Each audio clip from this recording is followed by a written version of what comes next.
internet rabbit holes and bring you wonderful factoids from our adventures in Wiki Wonderland. I'm Drew, and I've put 75 hours into Elden Ring. Oh my god.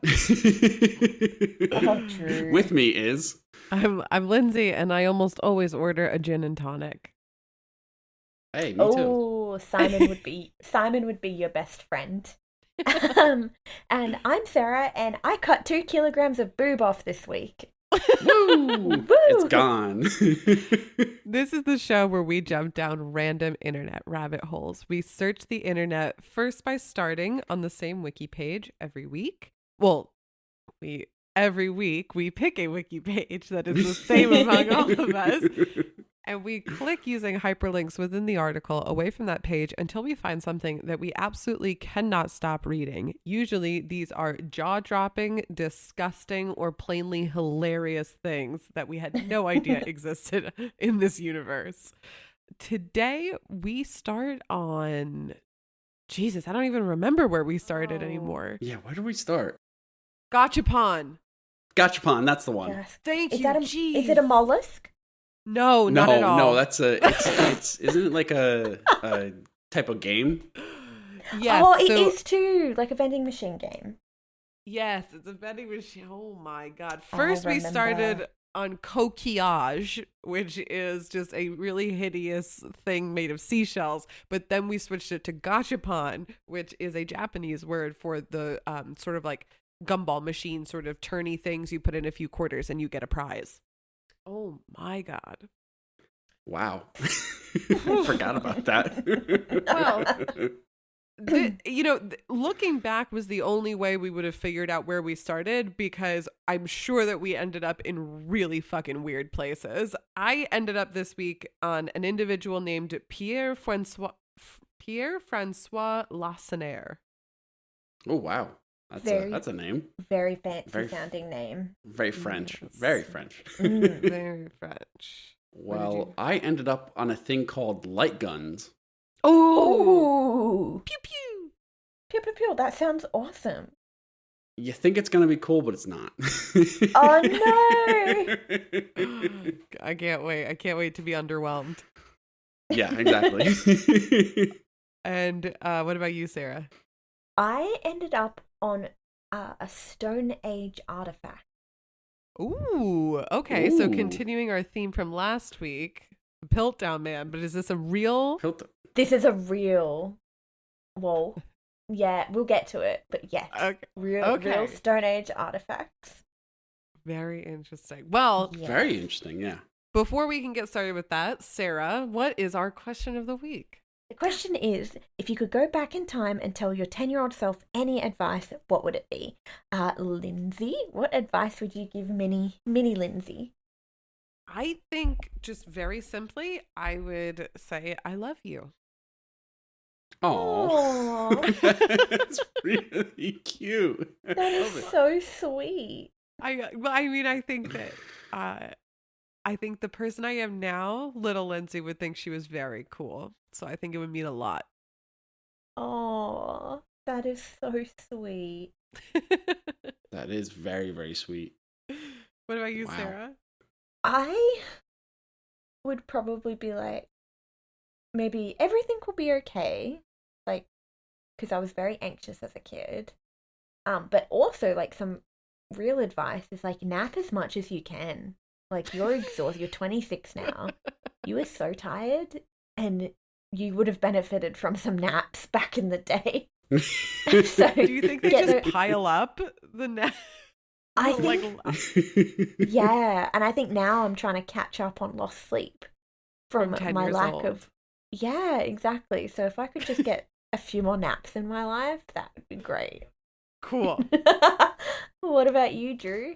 So I was actually thinking about this a lot, and I think the first thing I would say is invest in Apple and invest in Bitcoin and Oh, invest fuck in. yeah. Yes. No, that's horrible. Oh, I know, but we could have been millionaires. Or Exactly. billionaires. But yeah, tell a 10-year-old to invest in things. That don't really work. They'd be like, "What is this?" What I'd are probably say those? something along the lines of you're going to have your ups and downs, and it's going to be tough sometimes, but you just have to, you're going to get through it. And at the end of the day, it's all going to be okay. So you get to, just live, not live with it, but like you're going to live through everything. Yeah, I love that. That's actually, I think, a very universal feeling, because we had some listener submissions, and one of our listeners, Sizzle Smacks, said, invest in Apple so you're not looking for stable income when you're 27. But also very similar to the other half of your answer, another user named Brian Canoy said, it feels good now, but it's about to start getting real messy, which is maybe the opposite of what you said. While I'm at it, there were a few other ones I thought were pretty awesome. So Ruthie K said, no is a perfectly acceptable answer. Oh, that's so good. I thought that was so good. Very well chosen. Yes. Hunter Webb wrote, keep those Pokemon cards. They are worth so much money now. Oh. Wow. And Yeah, finally, I used to collect Pokemon cards, and I think I donated them all when I was too cool as a teenager. Like, well, you could have made money now. Could have made money now. Finally, Ryan Hames says, being a professional wrestler is not the career choice for you.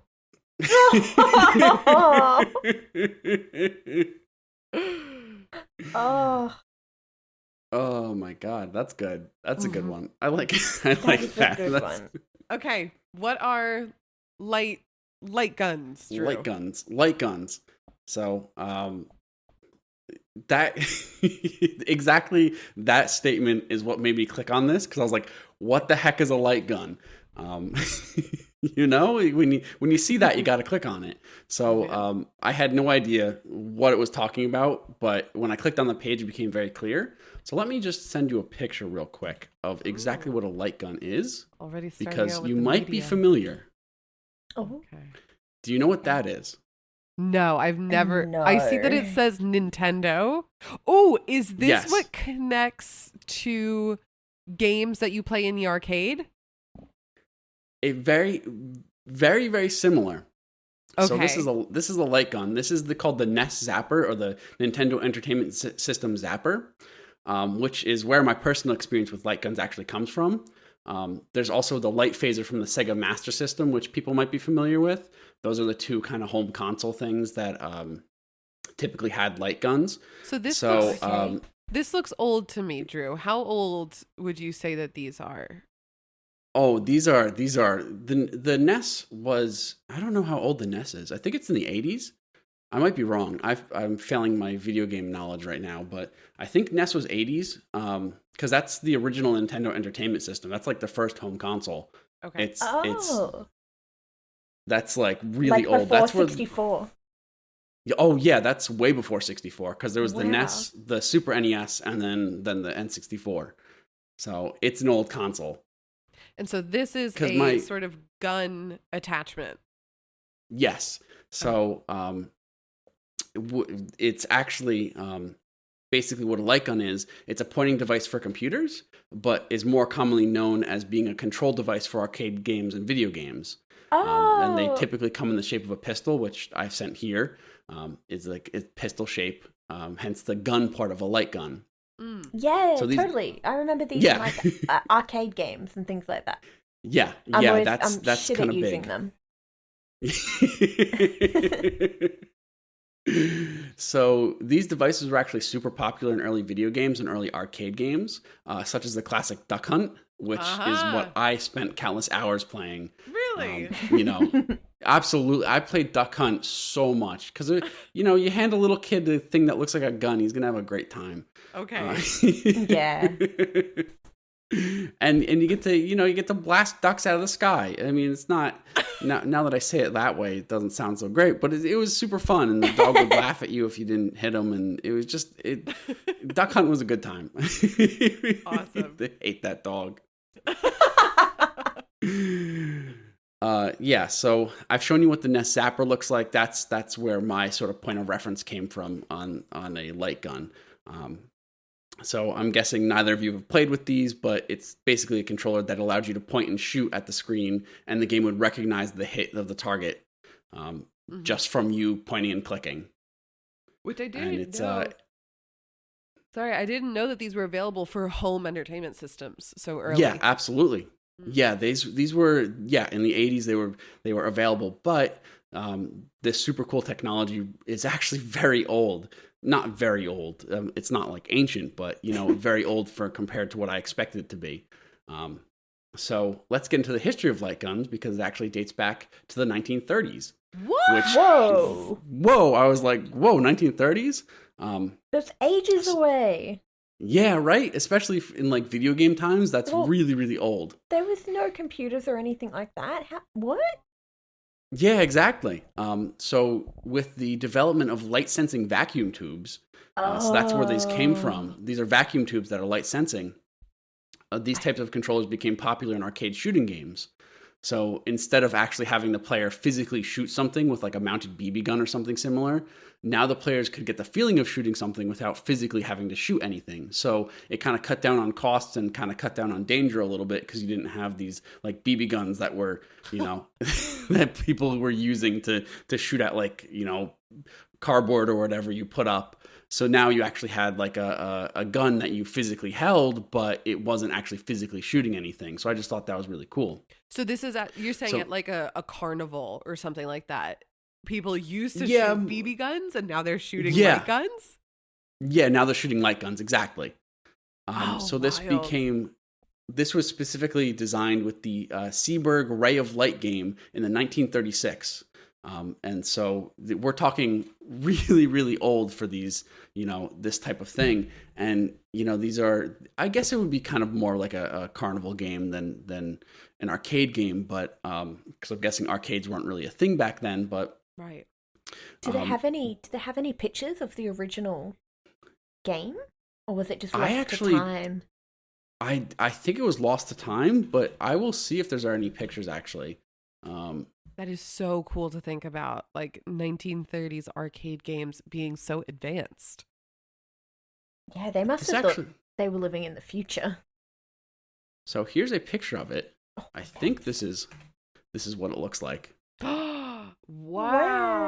So it looks more like a home entertainment system than an arcade system. God, that is so cool. Let me paint for our listeners a little word picture here. So it's almost like super old-timey Duck Hunt. So you're looking at what could easily be a giant wooden home station radio, but instead of it being a radio, there is an image, like a painting, along the top of this big wooden box, and it looks like there is a duck. So there's a scene painted of like some kind of marshland and ducks flying in the distance, and it looks like there is a single track horizontally across the picture, and a duck can slide, I'm assuming, back and forth. I'm guessing it's a slide, yeah. Yeah, and so that one duck that can slide back and forth across the picture, sometimes hiding behind a tree, sometimes hiding behind a little hill, is what you would shoot with what looks like a real rifle. Looks like a big old shotgun. To be Shotgun, honest. sorry. Yeah. Imagine having that in your home. That's huge. Yeah, I think this is actually an arcade. I think this would be like more of an arcade thing than anything else. So what's fascinating? Yeah, sorry, Sarah. Oh no, sorry. I was gonna say I love that. Like all of the wood. It's like beautiful wood overlay and very like Art Deco looking. It's so cool looking. Such like a juxtaposition with arcade games now. Yeah, and what I truly appreciate because of our show is that the numbers along the top there are numbers in a separate sort of panel that look like they can be illuminated from behind, 0 through 10. And I don't know if you guys remember the Whack-A-Mole episode. One of the facts absolutely. One of the facts I dropped on you was that Whack-A-Mole was the first time to use an LED scoring system in an arcade game. Oh, wow. Wow. So from this to Whack-A-Mole, you can see like the difference in the way that scoring was kept. Yeah, absolutely. And it took like 30 to 40 years plus to make that progression. This is Absolutely. fascinating. Okay. Yeah, so that's the Seeberg Ray of Light game, which I'm sure we'll post pictures of on our Yeah. Oh, yeah, on for our sure. Discord. That's not right. By the time you hear on our Twitter. By the time you hear this, it's already on the Twitter. So just go ahead and jump over to the Twitter to check that out if you want to see it right now. Exactly.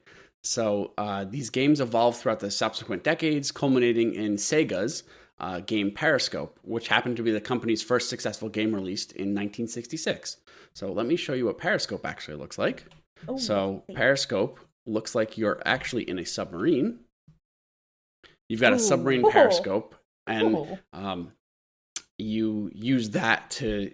I'm just kind of guessing because I've never played it.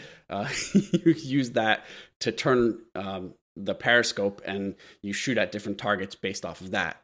From So the this Periscope, game you ac- do the shooting. Yeah. Yeah. Yeah, you'd be shooting through the periscope basically. So this game requires that players target cardboard ships and shoot them using the light gun. That is so so- cool. Yeah, Wow. yeah, it's super cool. I mean, So, already, Drew, I disagree with you that you were like, oh, it's not as cool as you think. This is cooler than I thought.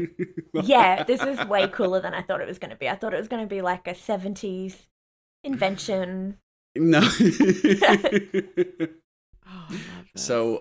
So Periscope was actually a very early electromechanical game that incorporated both electronic components, as you see with the screen, as well as mechanical components to produce a complete game. So the actual targets that you were aiming at would move mechanically, and then you'd have the electrical component being the light gun itself, being able to shoot at the different targets. So it was one of the first electromechanical game, and it was the first arcade game to cost $0.25 to play. So Ooh. that's interesting. Were they more expensive beforehand? No, that they were cheaper beforehand. This is the first one to actually cost that much. So it's a they're expensive game to play. So then in 1969, Sega's game Missile featured the electronic sound and moving film strips to represent the targets on the projection screen. So that's a little bit different. So instead of using like mechanical components, it was actually using a projector, and then you'd shoot based off of that. And then in 1972, Sega released the game Killer Shark, which featured a mounted light gun that shot at targets whose movements and reactions were displayed using a back image projection onto a screen. And So so what the is back that? image projection. Oh, I'm so sorry. I will get into that. Nope, I'm going to edit myself out. Yep, go right ahead. So back image projection is used within the classic arcade cabinets. You know how you see those arcade screens Yes. that look a little they kind of look a little fuzzy almost. So that if you think of a classic arcade screen, that's a back image projection, and Oh, okay. those are used to produce images on the screen, which are like a super important technology to any arcade game. So that classic cabinet that you think of, that's a back projection screen or a back image projection screen. Okay. And interestingly, there was actually no article on this specific type of projection, or else I would have done a full report on it because I thought it was super neat. But Yeah, that's I'm just back image surprised. projection. Yeah, I'm really surprised too. Huh. That was very surprising to me. So anyway, Nintendo released the beam gun in 1970 and the laser clay shooting system in 1973, and these were the two first home versions of light guns that allowed you to actually in your home play with light guns versus having to go to an arcade for it. Oh. And then That's cool. it's great. And then this was followed by the arcade game Wild Gunman, which again used video projection to display targets on the screen. And so they're kind of progressing in the future where instead of having these film strips or cardboard cutouts moving, you have actually like displays on screen, and that's how these light guns are evolving. And then in 1975, Sega released the early cooperative light gun shooter Balloon Gun and Bullet Mark, both of which had stationary light guns and projection screens that display targets for players to shoot. So if you think about it, a lot of arcades have those classic, not classic, but have those shooters that are cooperative, and Yeah. that's like these are the first versions of them. Back in 1975, the Balloon Gun and Bullet Mark were the first versions of those cooperative shooters, which I found very, very interesting. And now we move on to how light guns actually detect targets, or when a target has been hit, which is another super cool aspect of it. That was going to be my question. Yeah, like what's the Yeah. science of this thing? Yeah, exactly. That's what my main question was: how the hell does these work? So this process is known as sequential targets, where this detection method, which was used in the Nest Zapper, involves drawing each target sequentially in white light after the screen blacks out. So the What? computer knows that. So, have you ever, the refresh rate on a screen? Is that Yeah. just like Do you how know- fast it downloads? No. That's how fast. That's how many frames per second are being shown to you. Okay, No, good. this Yeah, is like break the this down. waterfall.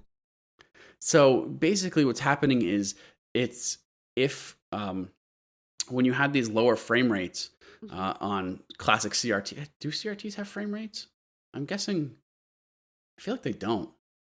But anyway, in what would happen is the screen would refresh Uh-huh. and would flash black for a split second, and so you wouldn't be able to see it visually. But that's the reason why dogs don't like old screens, is because they would used to flash black and white very quickly. Our eyes couldn't see it, but their eyes were strong enough that they could see it, which is why dogs didn't like Oh. that. That's a weird fact that I know. Yeah, that's really interesting. Okay. So when the screen blacks out, what's happening is our eyes aren't seeing it, but the computer's able to see it and says, all right, so there's black screen and there's a white little target. And if you have clicked the gun, the trigger on the gun and pointed it at and in the gun, you have the light detecting diode. Uh-huh. When it looks at that light on the screen, it says, did you pull the trigger, and is it pointed, is the diode detecting light? And if Wait. it is, then you've hit the target. Wait, whoa. Oh. So you're telling me that what determines if you've hit the target is actually the gun, not Yes, the gun is screen. determining. Yeah. Yes, Yeah, 100% that's what I the gun thought. is It's- determining. Figuring out the bounce back. It's looking to see if it sees light. Yeah. It's not even if it bounces back, I think. It's literally just to see, It's like, if it sees light. Yeah, Oh, wow. is it okay, so if it pointed- sees it. Yeah. Is it pointed in the direction that little white light is shown? Exactly. So the computer knows if the diode detects light as it's drawing the square. So basically, as the screen refreshes, if you're pointing at if you're pointing the gun at the target, then it's actually seeing the light and it's saying, "All right, you've clicked the trigger. It's detecting light. You must have hit the target." Wow. Oh my God. The game is in the gun. It's in the gun. Oh my God. I That's never thought of that. Fascinating that they had the technology to compute that in the 30s. Yeah, And creative. yeah, it really is creative. Like, And oh so when it comes to actually telling which target was hit, for n number of objects on the screen, basically the sequence of the drawing of the target tells the computer which target was hit.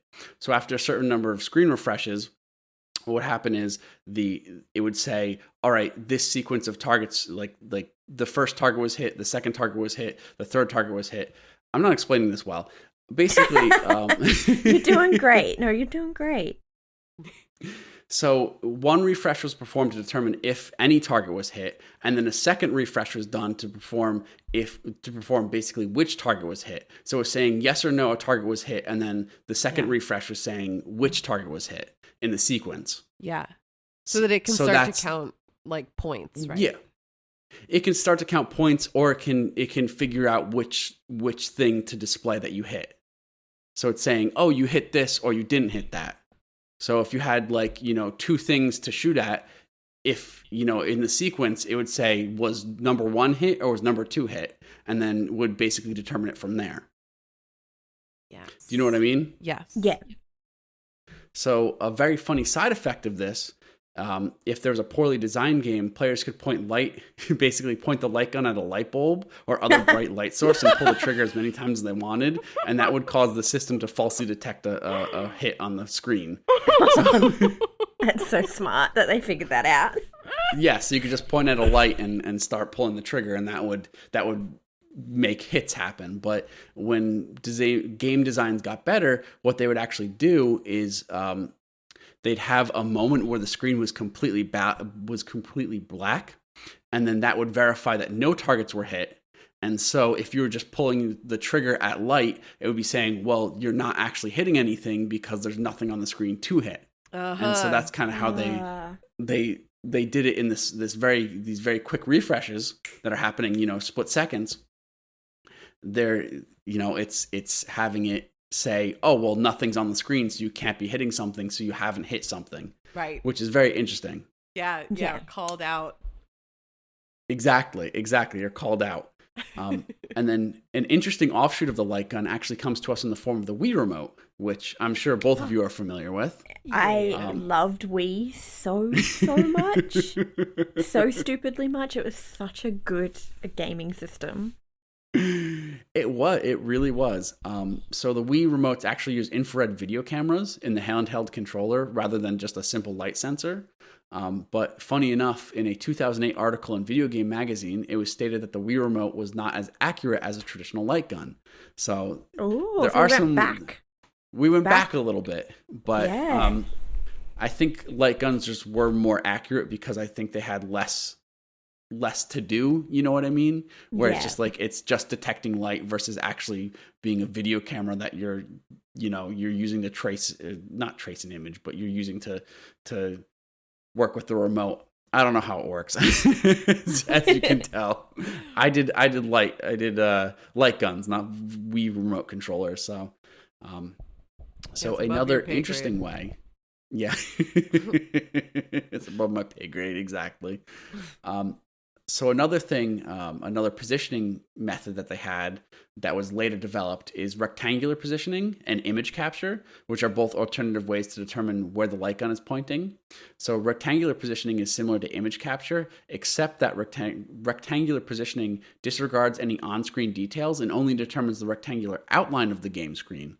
So by determining the size and distortion of the rectangular outline of the screen, it is possible to calculate exactly where the light gun is pointing. So it's basically just using the distortion of the screen based on where you're pointing the gun to say, all right, the gun's pointing here versus pointing there. So that's just one method of detecting light guns that doesn't use the sequential building of targets. Okay, so it just kind of like registers the image and it's like, oh, I'm seeing it at this angle, so that must mean... Yes, exactly. Yeah. So it's saying I'm seeing it at this angle, so that means you're pointing the gun this way. Gotcha. That's clever. Yeah, that is really intelligent. Yeah. And then image capture, on the other hand, is literally capturing the image of the light screen or capturing the image of what the light gun sees, or quote unquote sees, in order to determine where the light gun is pointing. So it's a little bit more sophisticated because you're actually like taking an image versus just like taking a positioning or positional like measurement. So it's a little bit more complicated than sequential targets or rectangular positioning, but it's another way that light guns are used, or light guns have positioning targets. So finally, we have position guns, which are common in arcade machines. So like it's a non-optical alternative. Yeah. Mm-hmm. Okay, sorry. It's a non-optical alternative to light guns. So with a position gun is permanently mounted on a swivel on an arcade cabinet and acts as an analog joystick for aiming the crosshairs on screen. So I don't know if you've ever seen those big old yellow things. I'm not describing it well because I couldn't figure out the name of the game. But it was like this big old yellow visor that you used to put over your head. And it was like almost like a VR headset, but it was way more simple in an arcade. I'm not. No. I wish I did. I couldn't figure out the name of the thing because that's just all my memory is. All my memory is just like this big old yellow thing that you put over your eyes. And it was basically this, it had this huge mount and was mounted above your head. You'd pull it down and then like you'd physically move your body around in a circle. It's semicircular. Yes. It's almost like a periscope that just encompasses your whole head. Yes, that's exactly it. Yes. Have you seen one of those? No, I remember these because I was never tall enough to use them. Because when I was a kid, because how have I not seen these? It's weird. They're in a stand and you have to go underneath the game to play. Like there's like a little Yes. overhang. These mechanisms that are basically these giant yellow semicircles hang down, and then you kind of walk over them. And I think that they did have handles on the side. Yeah, they had 2 handles because that's where the triggers were, and you'd like turn it and so that's a position gun. So okay, that makes sense. So some of our viewers are going, "Oh my god, yeah," and a lot of them are going, "What the fuck are they talking about?" I'm with the what the fuck group. I just opened my third eye and then I understood, so it's okay. Yeah, exactly. Oh my god. Third eyes open right now. Yeah, I intuited what Drew was saying.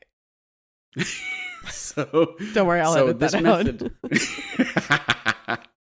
So this method is typically more expensive initially, but is much easier to maintain and repair compared to light guns, because light guns you'd have to replace the entire thing versus, having to replace individual parts. So it's much easier to maintain. Yeah.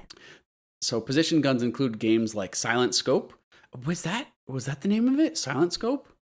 I don't remember. Anyway. You said it so confidently and then backtracked so quickly. I don't know. I really don't know. Anyway, so the arcade version of Resident Evil Survivor 2, Space Gun, and Terminator 2 Judgment Day. Those are the position guns. Yeah, those were too scary. Too scary. Those were scary games. I did not like those, especially the Terminator ones. Those were loud. Yeah. Those were scary. Yeah. Absolutely they were. They had complex plots that I did not understand. Yeah, you had the little toe thing that you had to touch to look over cover. That's a long story. I remember those games really well. That's great. I love that though, and I'm sure that you're not the only one with really fond memories of these kind of games. Yeah. So the funny part is the home ports of these games tended to use light guns instead, as they were more affordable to home audiences. So the light gun itself was generally designed to be for home audiences. So yeah, that's what really pulled me into light guns, because my aunt had the Nintendo Entertainment System and the NES Zapper, and we'd all play that during Christmas for some reason. That was our tradition to play Duck Hunt during Christmas. And so it was just super fun, and I clicked on it originally being like, what the heck is this? Found out what it was like, this is really cool, and it was just a great time. So that's like the Wild West of light guns. That is so awesome, Drew. That is really cool. It's very different to what I thought it was going to be when you said light guns. I thought we were going to start talking about like theoretical lightsabers and things like that. I thought it was going to be some kind of mind control weapon. Oh, that would be super cool. You flash it in someone's eyes, like, yeah. I love video game history. I love learning, like, I also love 30s history. I think that is so cool that there were, essentially complex arcade games in the 1930s. That's amazing. Yeah, absolutely. It really hit me. I was like, wow, that's completely wild that these games exist all the way back then. Just regular arcade games. It was so cool to me.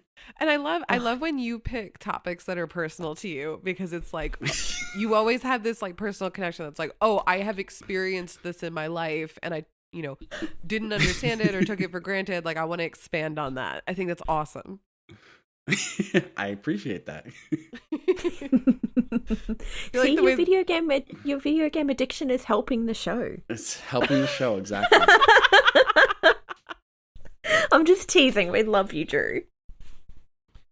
So this little ditty that I'm going to drop is the life and times of Pierre-François Lacenaire. I probably didn't pronounce it right. The amount of times I talk about French shit on this show, like, I should just learn how to pronounce French words. Duolingo should sponsor you to learn French.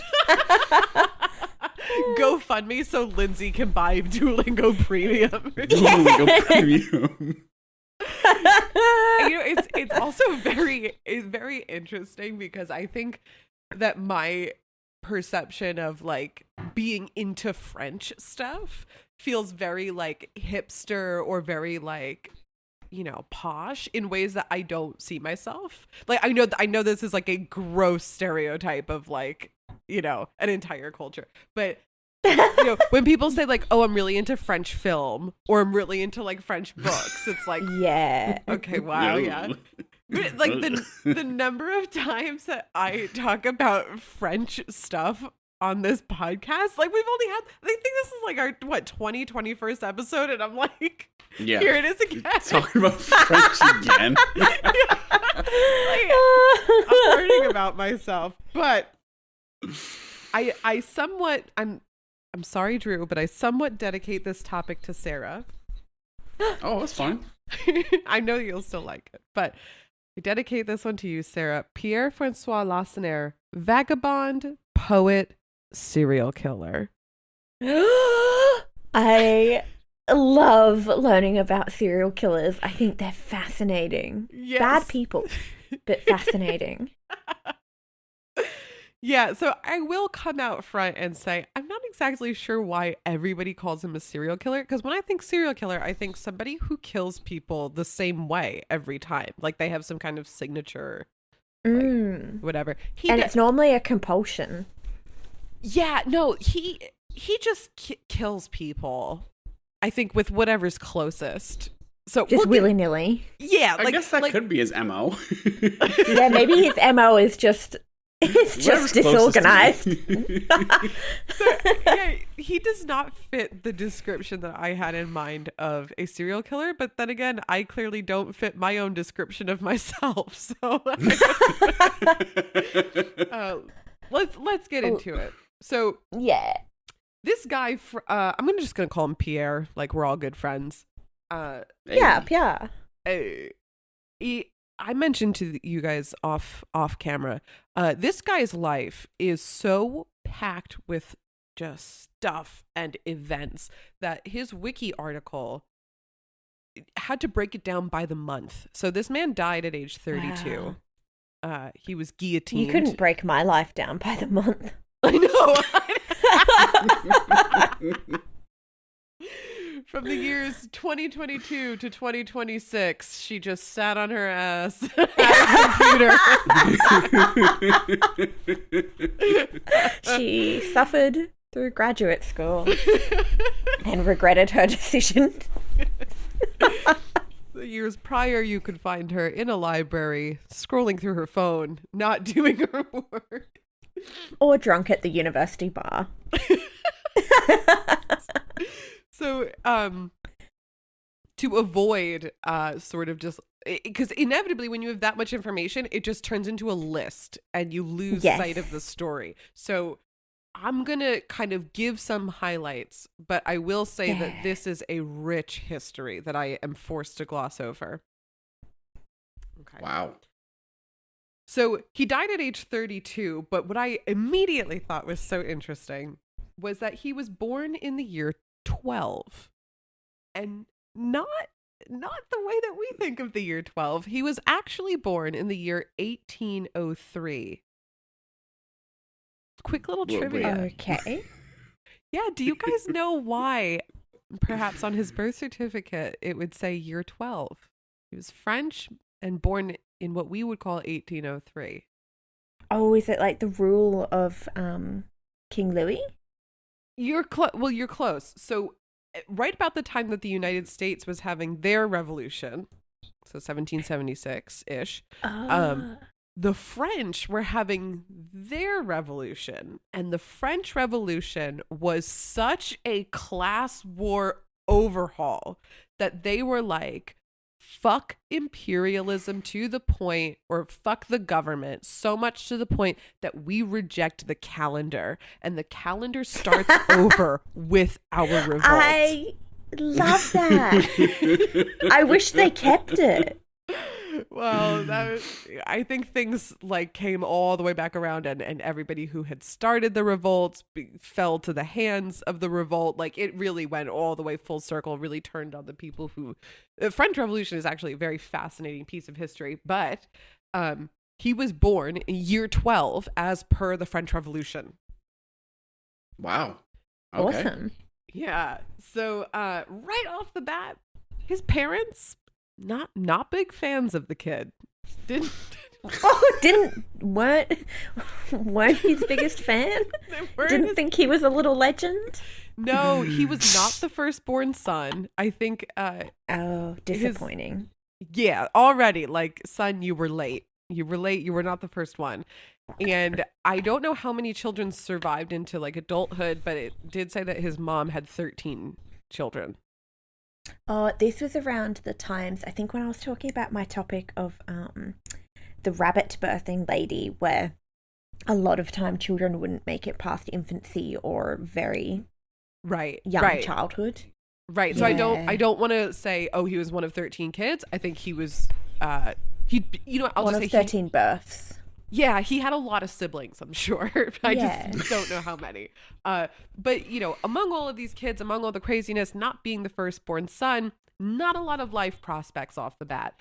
But at around age 10, he starts to show a real proficiency in literature. He wins some kind of like school awards. But between the ages of about 10 to 16, I would say nearly every single year he was kicked out of a different school for one reason or another. Wow. So, what a little rebel. Just to quickly go through some of the ways he got kicked out or expelled. When he was around 12 or 13, he said something that favored Protestants. And oh, damn. Somebody told his dad, and his dad was like, "We're taking you out of that school. You're out of that school. So You're done. You're cut off." Seminary. Then somewhere along the way, like the school closes, and then he gets sent to a boarding school. And then at age 15, he gets expelled because he participated in a schoolboy revolt. And I love to think of these children born during the French Revolution. They're like, we're 15, we're adults, we're gonna have our own revolution, and then get kicked out of school for, rebelling against the Oh god. my God. And then when he was 16, he was in another school and accused one of the priests of being a pedophile and got kicked out. I can't believe did they investigate it? Maybe the priest was a pedophile. I mean, track record. Exactly. I did not investigate. I just know that for that reason he was kicked out. May or may not have been correct. Holy shit, that's something. So he's basically every single year just bounced around from school to school, and eventually he ends up hanging out with his aunt. He's around age 21 at this point.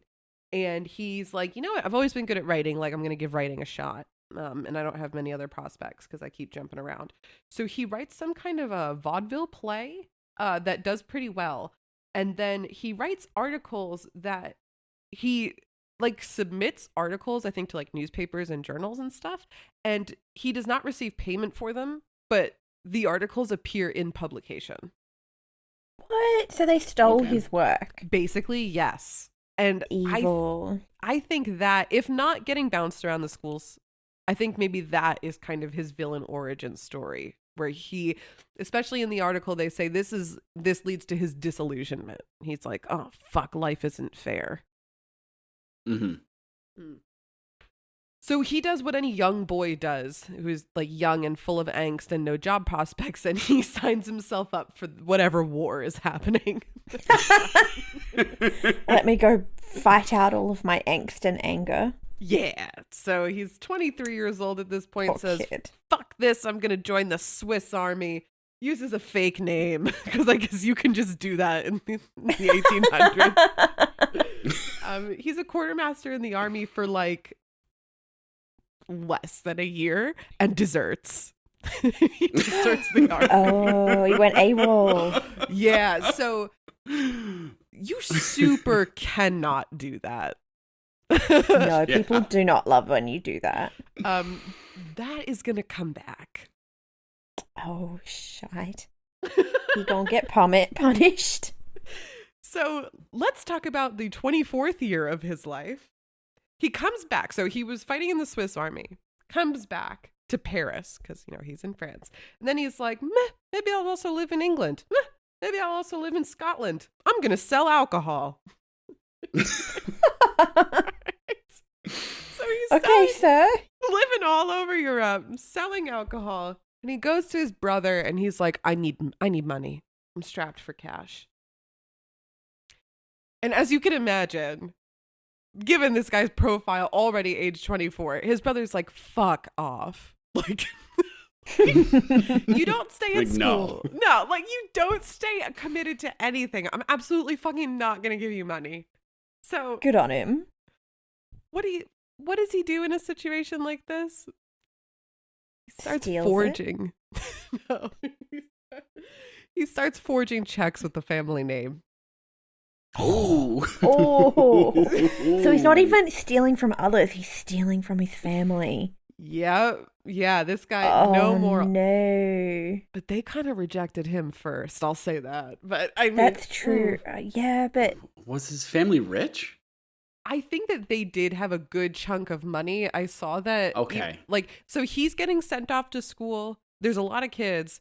And I know that actually, I think it was, I don't know if it was a son that was older or younger than him, but another one of his brothers, they hired like a tutor to live at home and teach him, which I think was also kind Okay. of expensive. So I had money. I think that they did, yeah.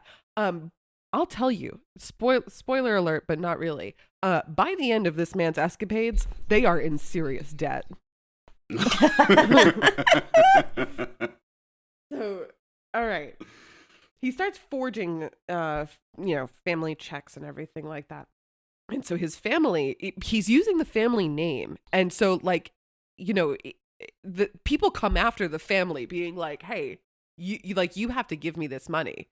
And, they're just like, shaking their fist at him. So to cool off a bit, Pierre escapes to Geneva and then to Italy. Like, just does a little tour of the continent. As you do. A little tour, yeah. Yeah. It's like, a little gap year in between crimes.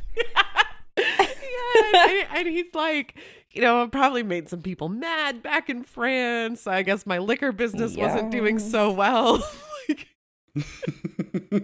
I'm gonna cool off in Geneva and then a little bit to Italy. So, Geneva is in Switzerland, right? And as he is in Switzerland, a person, if there was a name, I didn't write the name down, but somebody, maybe he's bragging or something like that. Somebody's hip to his shenanigans, right? They learn like all of the shit that he's up to.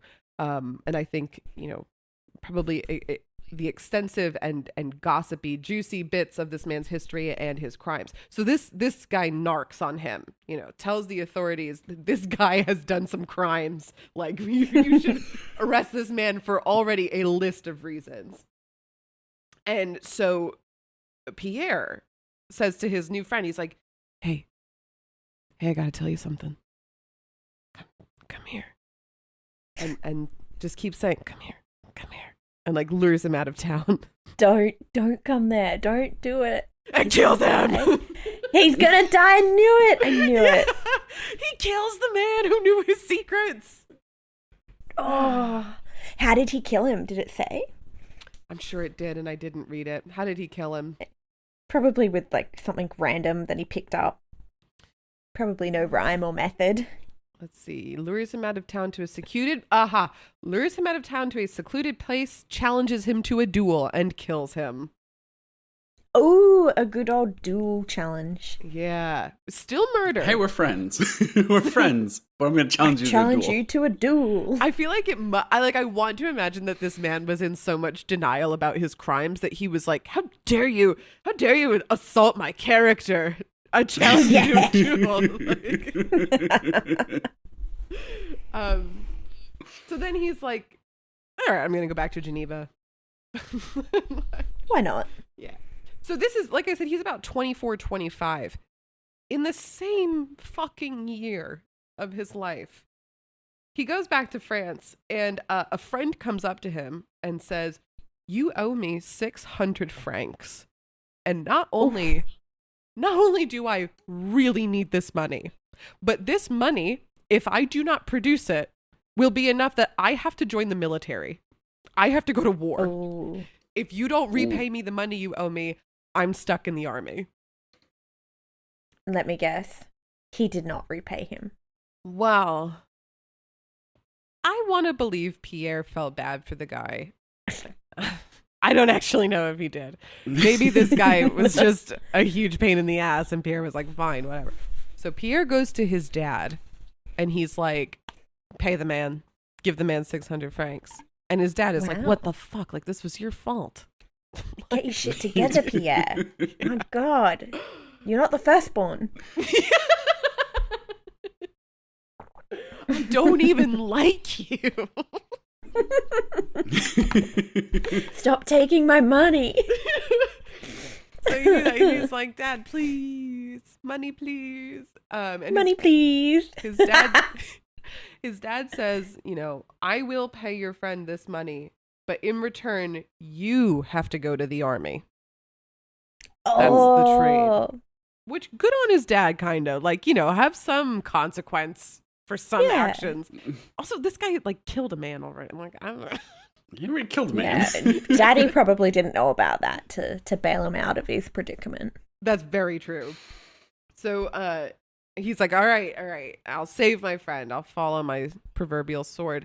And he joins the army again. And in less than a year decides still not for him and deserts the army again. Again. I knew that was going to happen. Bloody useless. Like there's nothing that's going to happen the second time around where he's like, yeah, actually this discipline is good for me. This works. He's going to get to a point where he's going to try to join the army again and they're going to be like, actually, we don't want you. Well, I guess thank you for your interest, but no. But like also at this time, you can just like fuck off with a fake name as many times as you want. Like you're only limited by your creativity. Yeah. How freeing must it have felt to be able to just, I mean, not that I ever would, but like you could just run away and create a whole new life for yourself. I know that pretty easily back in the day. I fantasize about that all the time. Yeah, me too. I would love to run away to like a tropical island somewhere and become just like a dog rescuer. Ooh, that's a good. I usually fantasize about like being a really disillusioned, like bored waitress behind a counter at like a rest stop on a dirt road that has like the same 3 truck drivers coming in every day. Anyway, I love my life. I love my job. Everything's going really well. Woo! Woo! Drew, do you dream of being a waitress? I dream of many things. None of them are appropriate, so let's just move on. Okay, cool. So, what does he do? We left off age 25. I said he dies at 32. We've still got like 7 more years to pack in information. So, comes back to... Okay, so right, deserts the army. That's where we left off. Comes back to France, 26 years old, really mature. Except the only problem is his family... Probably because of him. His family's bankrupt at this point. At this point, we are finally bankrupt. So he's like, all right, I'm back in France. My family can't take care of me. I'm fucking homeless. I don't have a job. Something that makes sense would be just to do a stint in prison. So that I have a place to live. I know this is funny, but like it's sad that I was listening to something about how sometimes in the US people who really do not have a place to live, food, shelter, it is a better life if they can get to prison for a little bit because they get free shelter, free food, free education.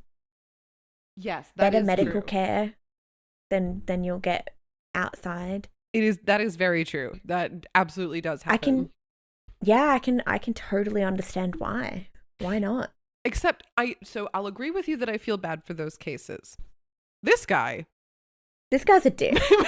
made a lot of bad decisions. Yeah. And I feel like, you know, the army isn't that good, but like he literally like walked away from like a job. Yeah. It doesn't feel like he's trying to get a 9 to 5.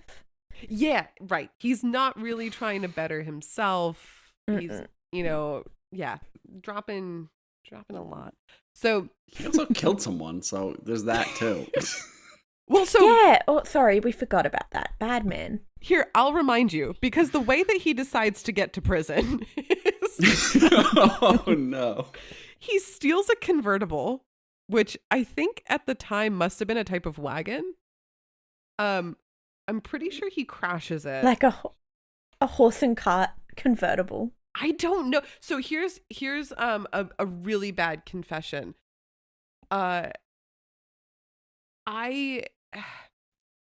The wiki article in English was very short, but if I went to French wiki and Google translated the page, I got like this really rich story.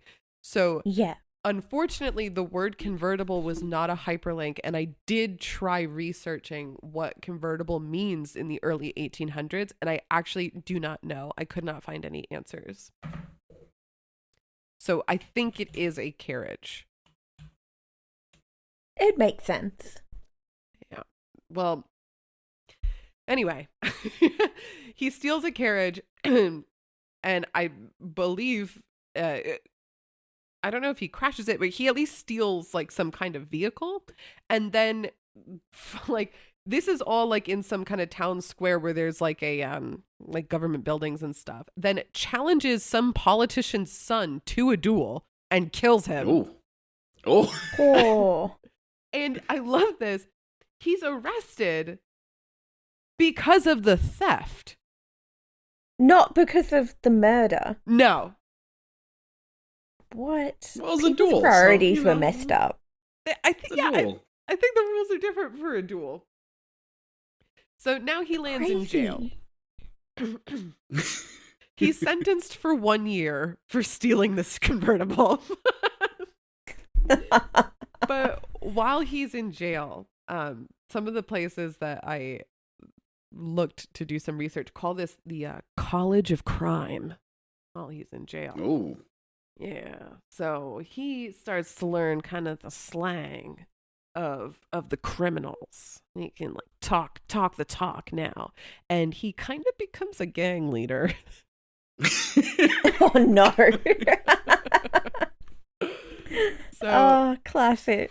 it's Classic. it's this year abroad in jail, not really abroad because he's still in France. It's this, I'm just trying to be cute. It's this year in jail where he starts to make friends that also become important later. So I will remind you who these people are. But he becomes friends with this man named Avril, another one named Baton, and another one, or I don't know if they become friends, but they meet another person named Chardon.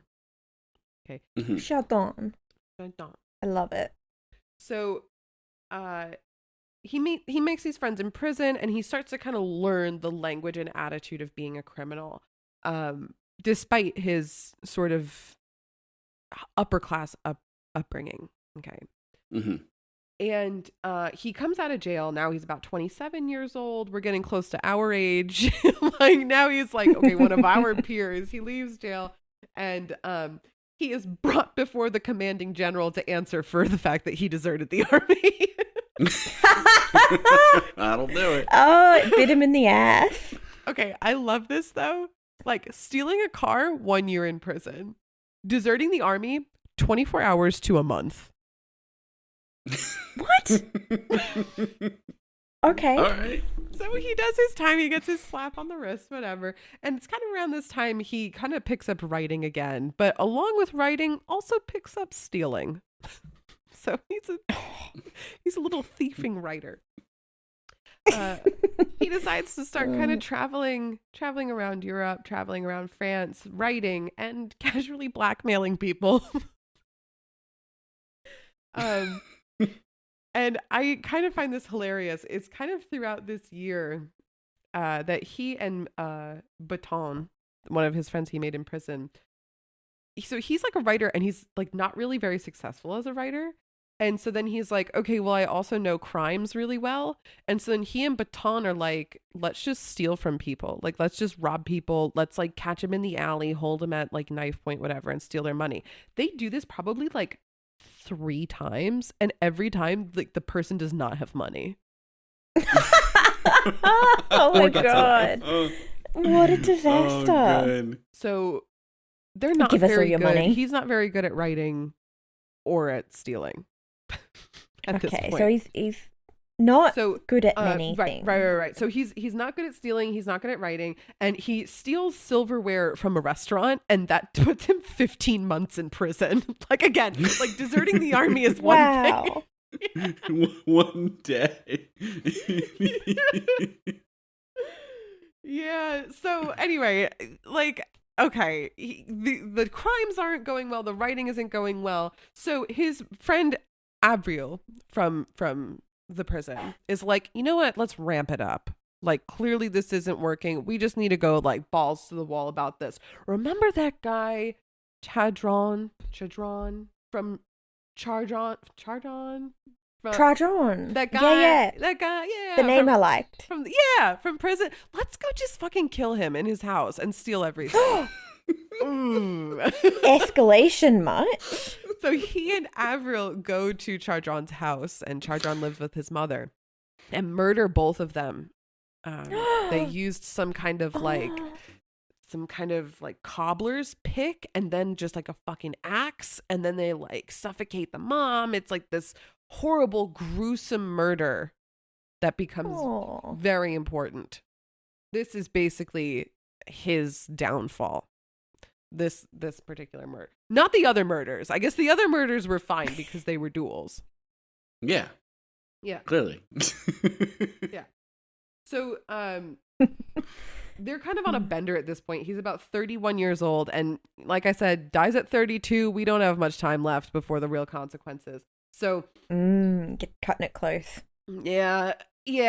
They do some more crimes together.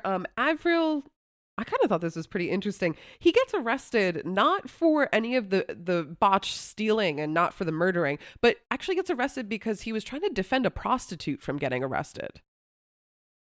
Oh, that's actually kind of noble. Yeah, right? Like I was like, wait a minute. Let's turn That's that around. surprising. I thought he would have just ran away. No, exactly. Like these guys could have just like crossed on each other. And then Baton, who was one of their friends, introduces them to a friend, Francois. And I bring this up because Francois joins their little crime soiree. They're just, So Francois and Avril and Baton are all like hanging out. And they're like, Francois's like, I've got this bitch relative over here. Let's go steal from them. So they try to rob this relative. The crimes just keep ramping up. Basically, the point I'm getting at is they just try robbing everyone. They fucking steal a clock from a watchmaker. I don't know why that made it into the wiki article. They're just crimes and stealing And everywhere. why? Why do you need a clock? I If don't know. you're, they have their own business of robbing people. They make their own hours. Why do you need a clock?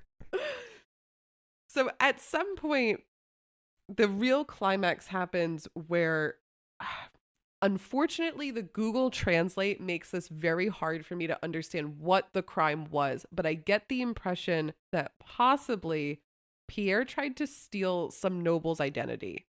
I think. Oh, okay. Ooh, okay. It's weirdly translated.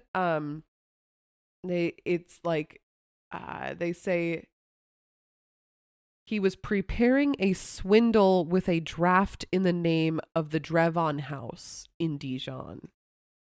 So I agree with your interpretation. yeah, like that sound okay. Yeah. Because swindle is kind of vague, and with a draft, I don't know if it means army draft or some kind of document. You know, it's probably a document. okay. It could have been like a money draft, Oh, I didn't think of that at all. like a fake check. Okay. So that's probably okay. I think all of us together have figured this out. Thank you so much. Woo, go us. So, he basically tries to use this noble family for like a money scam and uses a fake name, like along with it. And he not only gets caught for this, but he gets imprisoned actually. And it's here in prison that he kind of is forced to confess to those gruesome murders because his accomplices, who I mentioned before, Francois and Avril, I think Baton as well, they rat him out. They're like, okay, we did this, Oh. but we did this with this guy. And they're like, the one with the different name? No. The one with the different name.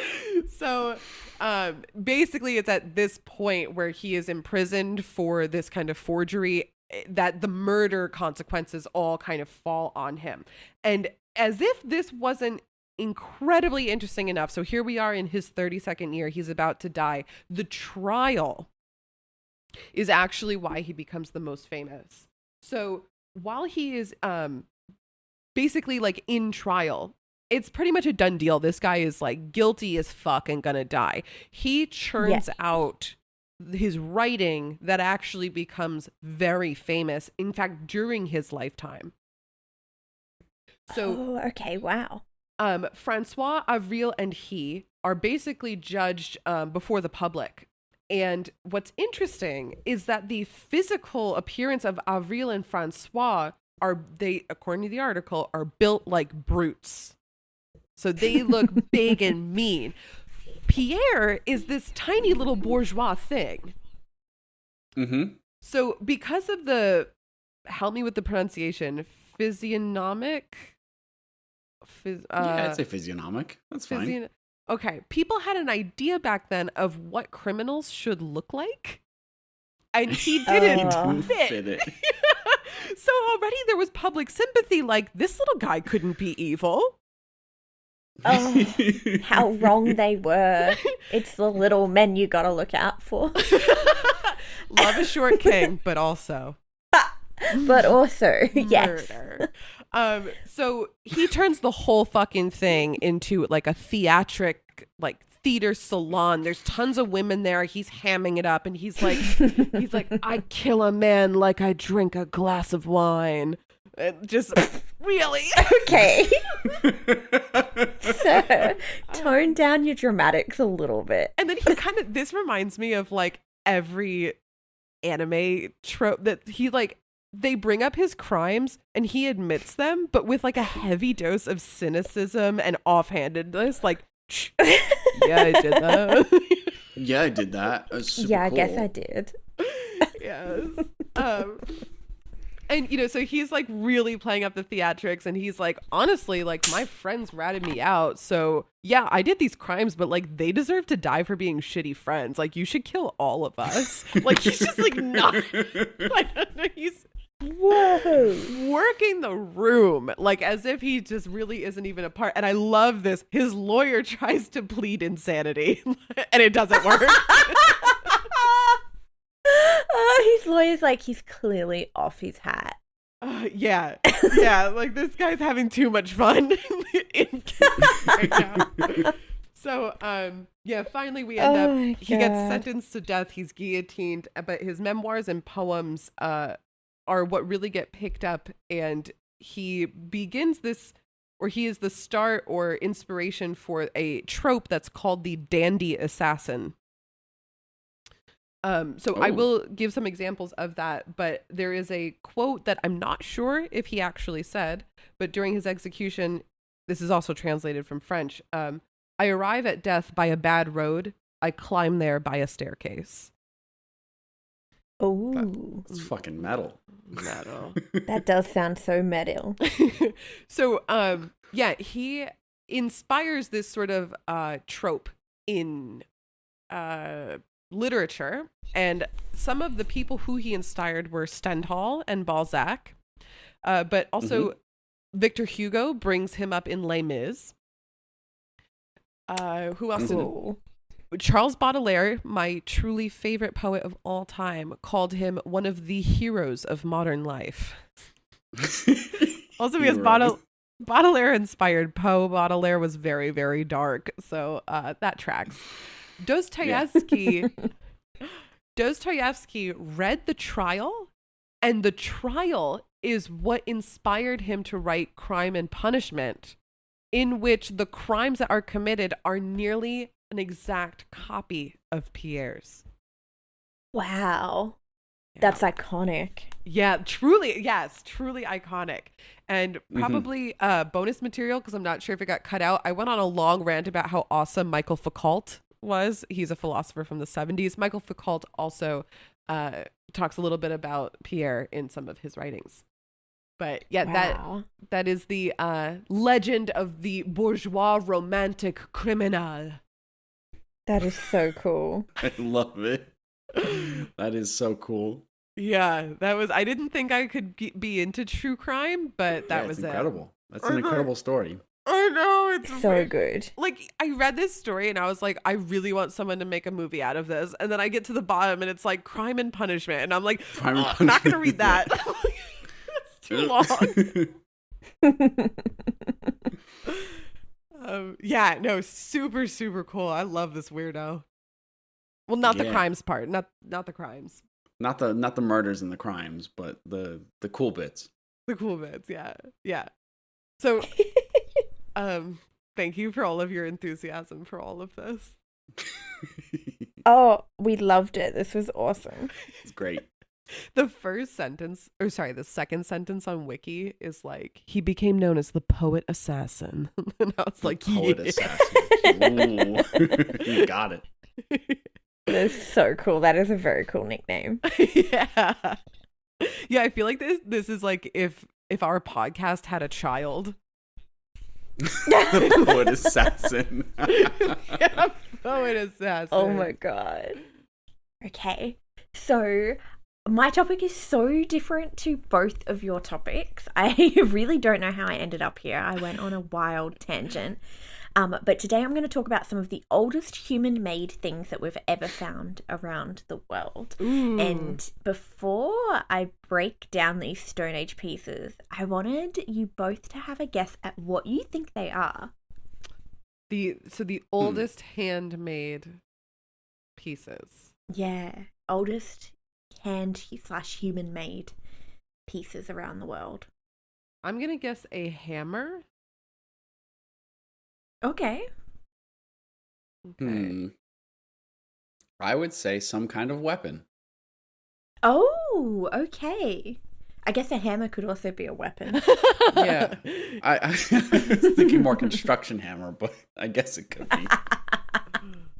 Okay, so we're going with things that you could hit something with. Yeah. Okay. It might surprise you, but they're actually little figurines, and they're called Venus figurines. Okay. Oh, wow. Okay. Have you ever heard of these before? I No. believe I have. Oh, okay. I'm excited. You might know a little bit what I'm about to dive into, but I think the audience will find it fascinating because there's lots of visuals to go with these. Not only that, but so- I've certainly never taken a deep dive. So it would be Oh, interesting. okay.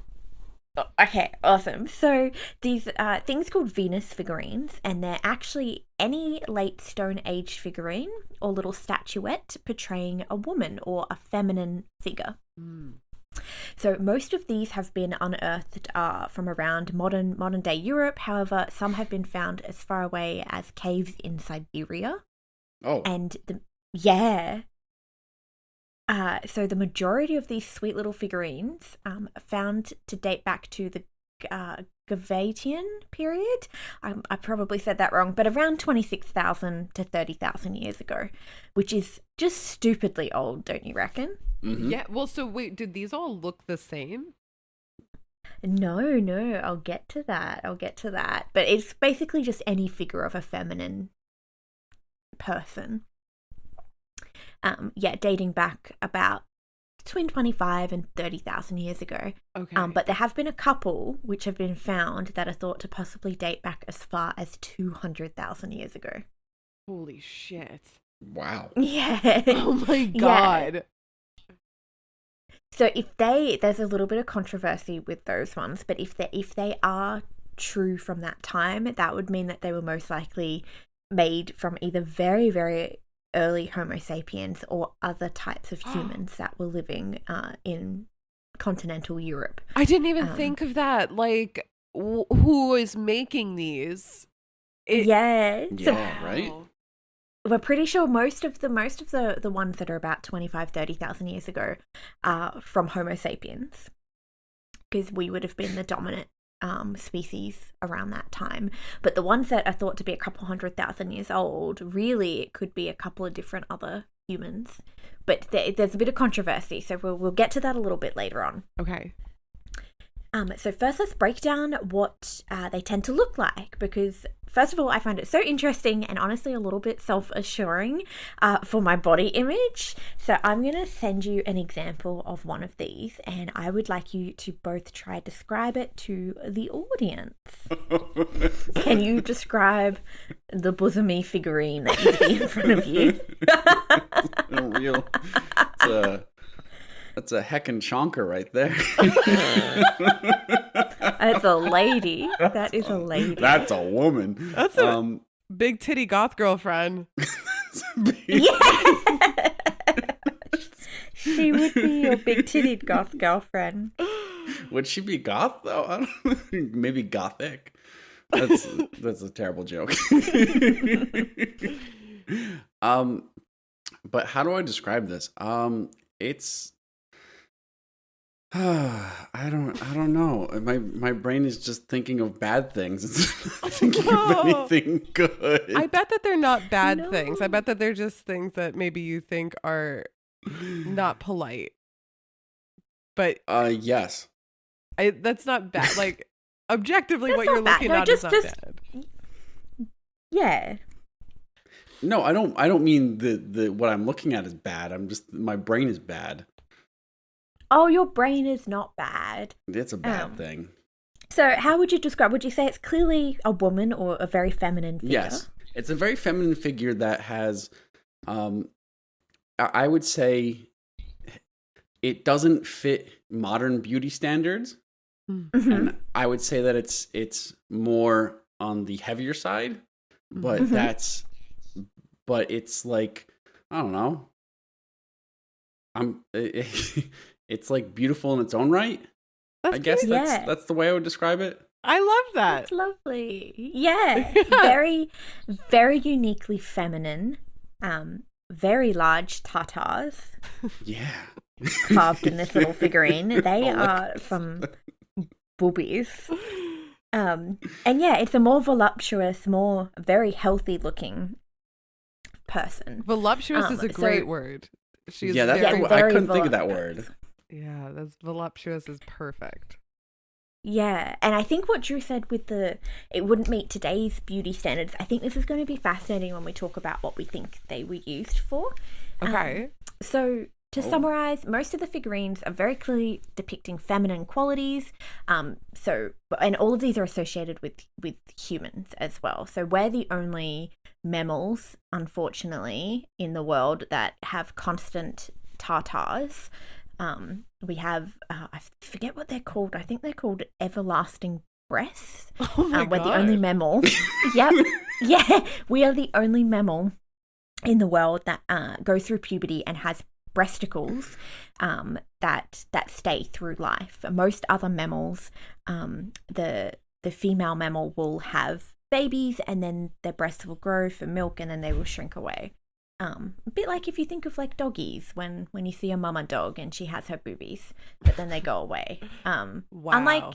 Unlike us, we have been cursed by evolution to constantly have boobs. That sucks. Yeah, so it's definitely a feminine humanoid figure. So they used to be Yes. like umbrellas. They just- Yeah. Take them out when you need them. Oh my god. We also find that the widest part of the body is the hips, so kind of that more hourglass or more voluptuous type shaping. Mhm. They often have their reproductive organs exaggerated, which we definitely see in this first photo that I've shared with you guys here. And what is interesting is that they often don't have pronounced limbs or very detailed heads. Yeah, so this And I'll touch on. so sorry, just for people who aren't looking at the image right now, and again, these are on the Twitter. All be online. Yeah, so Yeah. if you go Ask Alice Pod, you will see exactly what we're looking at. But I was going to say that, yeah, she does not seem to have any arms. Mm-hmm. And there seems to be like Yeah. a woven basket around her head, something like that. Yeah, like her head is not very detailed. It could be representing curly hair, possibly, but it's kind of all around her head. Uh-huh. So it's. I'll get to what they think the headpiece could have been used for. It's rather than depicting a head, it could have been used for like tying string around, so you could wear it as an amulet. And that's what we might be Interesting. seeing here. Okay. But yeah, no arms, and even the legs, like they're there, but they're not really finished. It's really just all about the torso. Yeah. And I will, a little bit later on, I'll explain why. There's a theory why they think this could be, but it also could just be an artistic decision. Who knows? So depending on the particular figurine, some appear to be very clearly pregnant and others are clear to not be pregnant at all. So there's not like a common theme of pregnancy throughout them, but there is a common theme of femininity throughout them. Cool. So I've shown an example to you both, and I wanted to ask how many of these Stone Age, these 25 to 30,000 year old figurines, do you reckon we've found around the world? Wait, sorry. You mean 300,000? These are about, most of them are about 25 to 30,000 years old, and there's two that are possibly 200,000 years old. Oh, I'm sorry. Okay. No, you're right, but they might be distributed. Okay, sorry. How many do we think exist? Yeah, that we've found just in random caves and things like that around Europe. I'll go with a nice round 100. Okay, hitting high. What about you, Drew? Oh, I was gonna go even higher than that, but hitting high Really? makes me think. Yeah, I was thinking there's tons of them, but I guess I'm gonna cut Lindsay's in half and go 50. Okay. Wow. Okay, we think differently. I was like, man, there must only be like maybe 5 or so of these. There's 25 Okay. plus that we've found, which Cut me in I half. thought was way more than I expected It to have honestly- found. Like It is 30,000-year-old little figurines. Yeah, first of all, something to have survived fucking 30,000 years. Yeah, good work. That's amazing. But then also you were saying that this is kind of all over the world. So, again, Most of Europe, Europe and Asia. that's a big part of the world. A big part of the world, yeah. Most of the world, I would say. Yeah. Yeah, that is actually really amazing that so many different places so long ago and so many survive today. That's got to mean that there were way more way back then. Yes, exactly. So again, I would have been impressed if there was like 2 or 5 of these things, but despite there being a lot, considerably, there's about 25, which I think is a ridiculous number. They're actually said to be understudied as a whole, and they often fall victim to very quick generalized stereotypes within the field of study, which is a shame. Does that mean that people look at this and they go, fertility, next? Pretty much, yeah. Mm. Exactly, yeah. So do you want to hear about the theories on like what exactly they were and why they were used? Absolutely. Yeah, absolutely. Hell yeah. So I think Lindsay nailed it with fertility next. So there was quite a bit of hint of this in some of the theories. So what first intrigued many scholars who were studying these figures is the voluptuous shapes of the figurines. Back in the time when these would have been carved, the average human being would have been very lean and probably very muscular. Because these are the times of hunter-gathering. Food was not always a certainty. That you had to travel long distances and change where you were living depending on the seasons, and so it would have been more common or not to be underweight or not at a healthy or even with more weight than the healthy standard. So it would have been very rare to have overweight or obese humans during this time because there's the food scarcity. Oh my God. So it's like always what is considered beautiful is like what is not common. Yeah, exactly. So this picturette of a woman, a very healthy looking woman, someone who has been able to eat and not been not been starved for months because they couldn't find supply of food. This idea of health was that you were fed. You could survive a famine if one hit. You were good to go. You had a bit of meat on your bones. Which I think is so so cool because now it's kind of the opposite. Now we live in a world where food is at the ready and it's so easy to probably overconsume what is probably needed for our bodies. I know I'm so guilty of that. And meeting the very skinny, very underweight model is very, very difficult as a society. And also genetically as well. Genetics come into play with the fact that for thousands of years, our ancestors have either been in famine or in excess food supply. And that can kind of mess with the way that our genes want to process and store fats. Mm-hmm. But yeah, so now we have like this, which I think is changing for the better, but you know, the very like Twiggy-like beauty standards, and this was the complete opposite. Thousands of years ago, it was you wanted to be healthy weight. You wanted to be able to last not having food for a while. Wow. Yeah, that is very interesting. Because I remember even way back when I read The Scarlet Letter, even. There are like, I can't remember exactly what it is, but I remember the conversation was around this, was that there are beauty standards of like back then, when that book was written, that the beauty standards were like pale skin and like, you know, a little bit extra weight and like, you know, dark raven hair. And now it's like tan, blonde hair, like supermodel, like, you know, it's just weird how. And so this is just really cool to see another example of possibly, if this interpretation is correct, really cool to see how that beauty standard was different yet again. But also still, like, hold on, have I ever thought of like pre-Homo sapien beauty standards?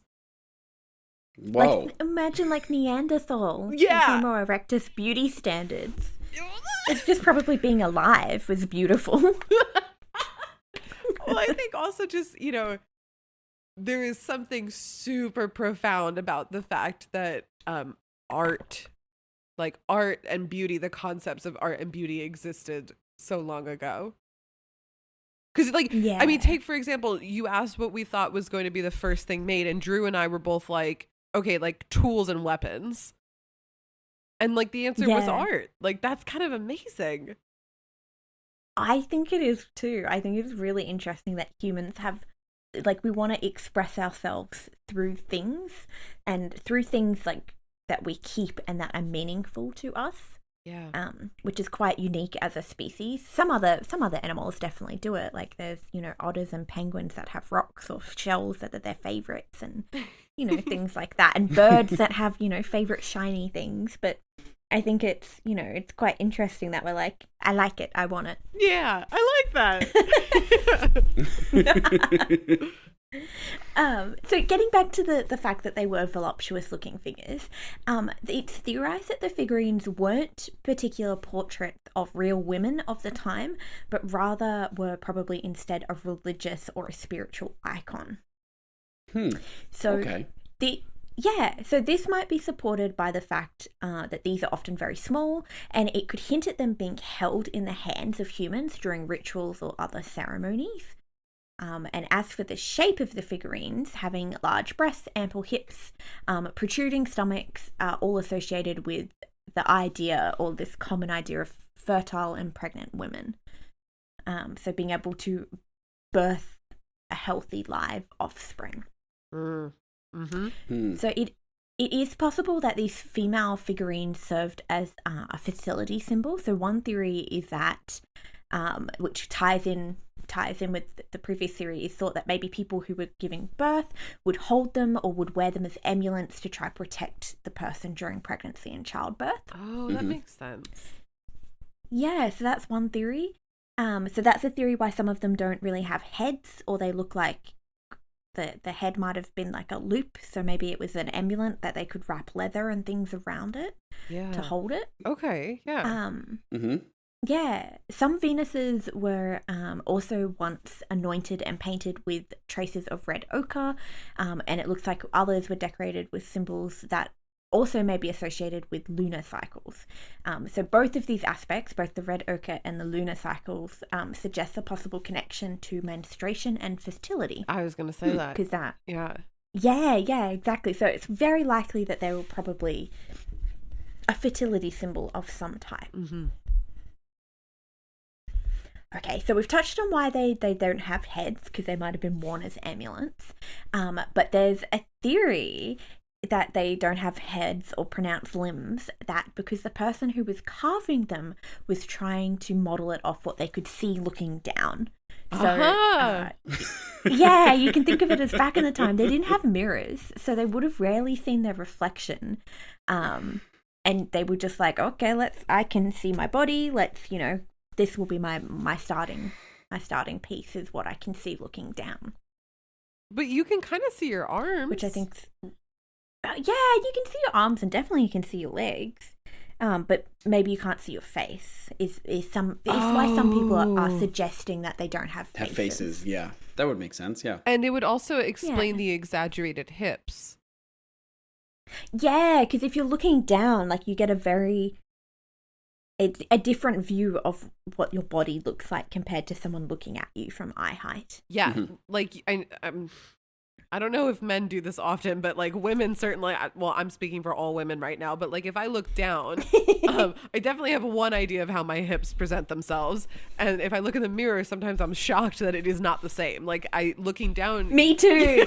Yes. Yes, and before I had my breast reduction, I would look down and all I could see was boobies. Oh, so like that's also all I could see. So when I came home from the hospital last week, Simon was laughing because I was getting changed, and I looked down and went, "Oh, I can see my stomach." Oh my god! I was like, I haven't seen that in a long time. Like, wow. Apart from in a mirror, but like looking down, it was just all breast. Wow.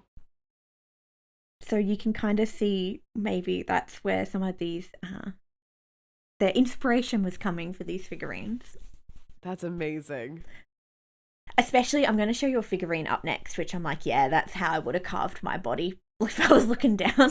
Okay. So, well, it should be noted, though, that some anthropologists disagree with this theory because they say that they could have seen the reflections in puddles and in lakes. Right. But honestly, I don't know how often you would see, like, unless you really were going to puddles very often to get water. Yeah, you wouldn't see your reflection too often. So now I want to dive a little bit deeper into just a couple specific figurines because I think they're really cool. So I'm going to send you a photo. We're going to dive into the Venus of Holfels. And this is her. So, whoa. Okay, hang on. Buster lady. Hold on. Where is this one from? So this one is from around Germany, modern day Germany, and it is the oldest undisputed example of a depiction of a human being, which is just amazing. So it's the oldest example of art depicting a human being. Wow. Okay, so I'll go ahead and describe this. Yes, please. This is. I'm actually not sure what those things on the side are, if they're arms, but it basically looks. I think they're arms. Okay. So then if I do it like that, there is no head at all, and it's just these two huge boobs like pointing out, just really jetting out, and then these arms that look like they kind of come down and almost cup underneath them, like they're holding up the boobs and like shooting from them. And then then there's just like, sort of like a stomach area, not a lot going on, and then a very prominently detailed nether region. Very detailed labia. Like, you cannot look at that and not say, yep, that is a vagina. That's actually what I made eye contact with first. That's why Yes, me too.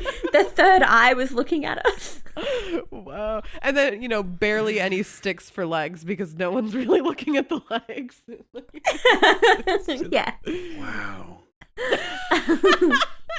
Drew, you were really close to your microphone when you did that.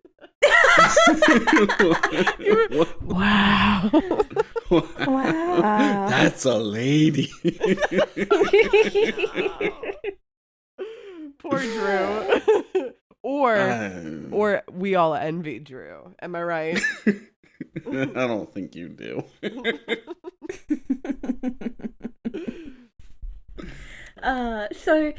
This lovely little figurine is made from mammoth ivory, which I thought was just so freaking cool. Oh my god, yeah. Fucking woolly So mammoth. freaking cool. Woolly mammoth ivory. It was unearthed in a cave in Germany and is dated between 40,000 and 35,000 years ago.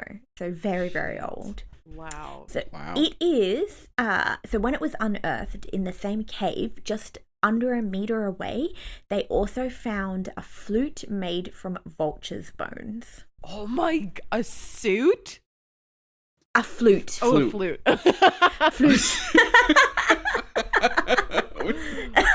A suit? But still, holy shit, like art and music? That's what's in the caves?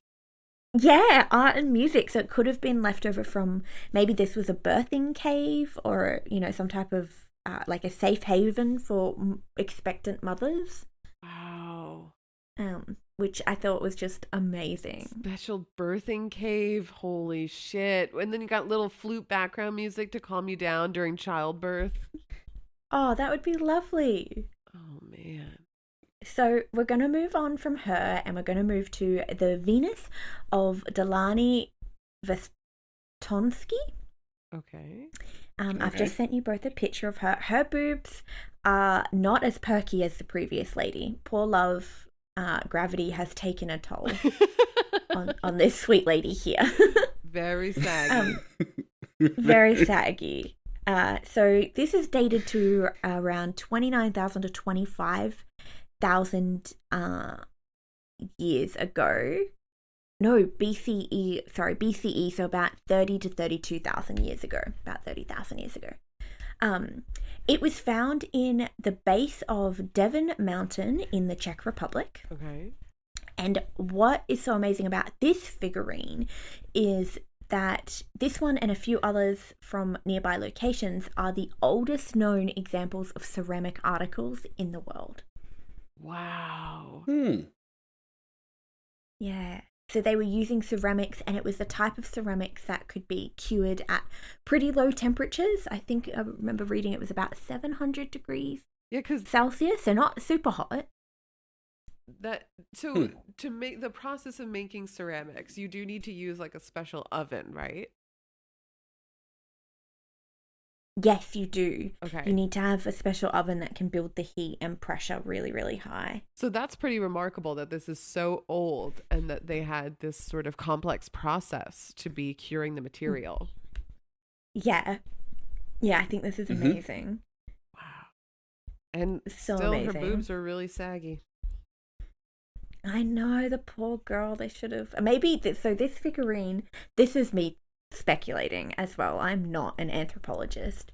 But maybe the saggy boobs represent, like, after you breastfeed, your boobs do get a little bit saggy for a little bit of time. Oh, so it's like, successful baby having. Look, we Yeah. Baby having happened. Yeah, something like that. Like, yeah, the baby has been sucking. Oh my god. I I want to go through an art museum with you guys and have you both just make the subtitles of like Baby's been sucking. I love art museums and just museums in general, and I would love if we did like a walk around episode just recording us looking at different things. Oh my god, I would yes. be absolutely cackling the whole time. Oh, it'd be so good. So good. Okay, you're going to cackle at the final one I have to show you. Okay. So, and not for the reasons you think, it's not going to be booby jokes. So the final one I'm going to show you is, if it is true, is the oldest example of anything human made in the world. If it is true, it is disputed. So this is the Venus. 200,000-year-old one? This one is between 500,000 and 300,000 years old, and it's called the Venus of Tang Tang. Wow. So if it's true, it would be just the oldest thing, and probably not made by Homo sapiens, probably made by a different type of human. holy crap. Yes. So this was found in Morocco. Wait. We have to describe it. Oh, yes. Sorry. Yes, please describe it. This. Drew, do you want to describe it? There's no boobs. It's just a green little There's man. no boobies. It's just a green little man. Yes. Little rock. It's a little rock man with little hands. Are those hands? I guess those are hands. Good question. But it's just like, it's got no face again, but it's just like it's almost like a potato that you carved into what looks like to be a human. But that's so cool that it's so old. It really It does look a little bit like a potato. Literally, that's the first thought that came to mind. I'm like, that's a potato. That's a potato. Like a potato. It's a potato that someone carved into the shape of a human. Oh But my it's like, God. I guess because you know how your brain does that thing where it sees faces and sees like humans and things. I guess that's kind of a thing. But this is like, it's so clearly a human to me that it's just like, it's just blowing my mind that this kind of potato figure is just like, that's a human. Like my brain was just like, yeah, that's a human. Yep. It looks very much like a human, but I might blow your mind with why it is disputed. Okay. Go Because on. it does look like a human. It's so cute. Okay, so if it is real, it is the oldest, earliest representation of a human form ever. However, so this was unearthed last century, and I think there was reports and articles around it in the 80s and 90s, analysing it and suggesting that it is this old. However, to date, none of the findings have been able to be re-examined or carbon dated properly. So there's been some speculation. Why? If it is confirmed. I don't know. Like, I don't know why they wouldn't just let it be carbon dated. Wait, so like, did they lose it? Radio dated. So exactly what I was thinking. Did they lose it?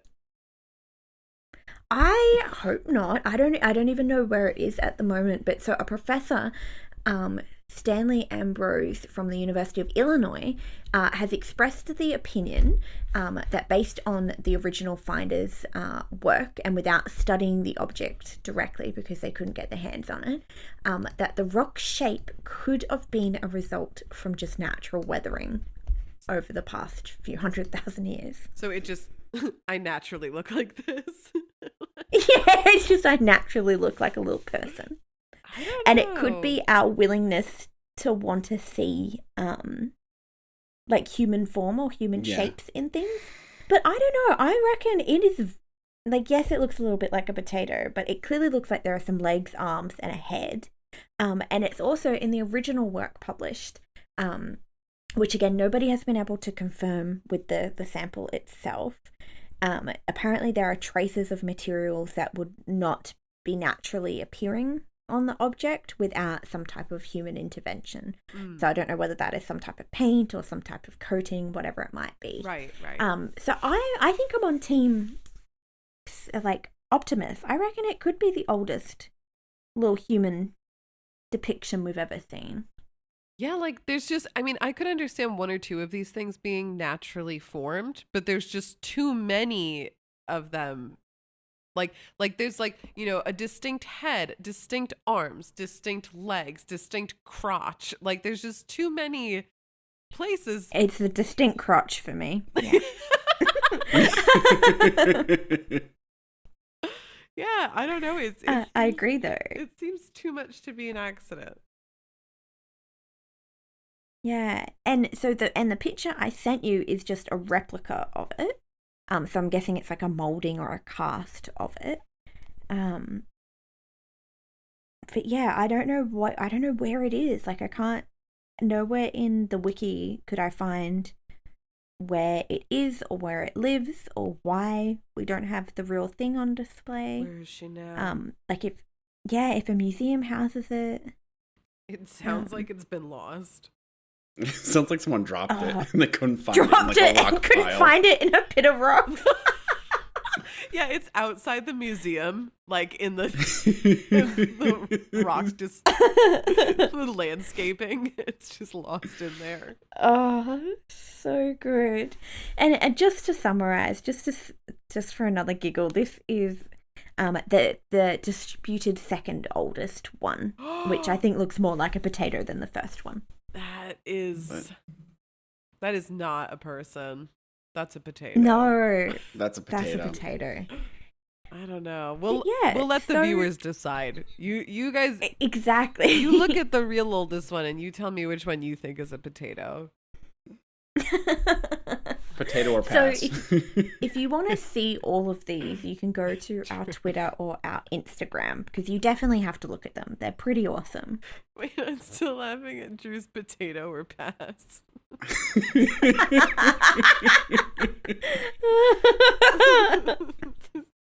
Mash or pass. So good.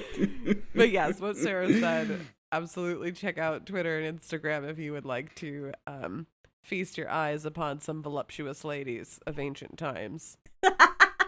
As always, thank you so much for listening. Thank you for hanging out with us. You're already here. Might as well hang out with us more on Twitter or on Instagram or on TikTok. You already know how to find it. You're sick of me saying it. But we've started to build a little community, and it is just an absolute delight to get to talk to everybody and fill some of that loneliness from the pandemic, just talking about some interesting facts and questions of the week. We want to thank JPEG Media for our awesome new cover art. It is phenomenal. So Yeah. So good. Hopefully it It's has- so We good. love it. And yeah, thank you for being here with us, and we will see you next week. See you next Bye-bye. week. Love you. Bye-bye. Love you you. all. Bye. Bye-bye.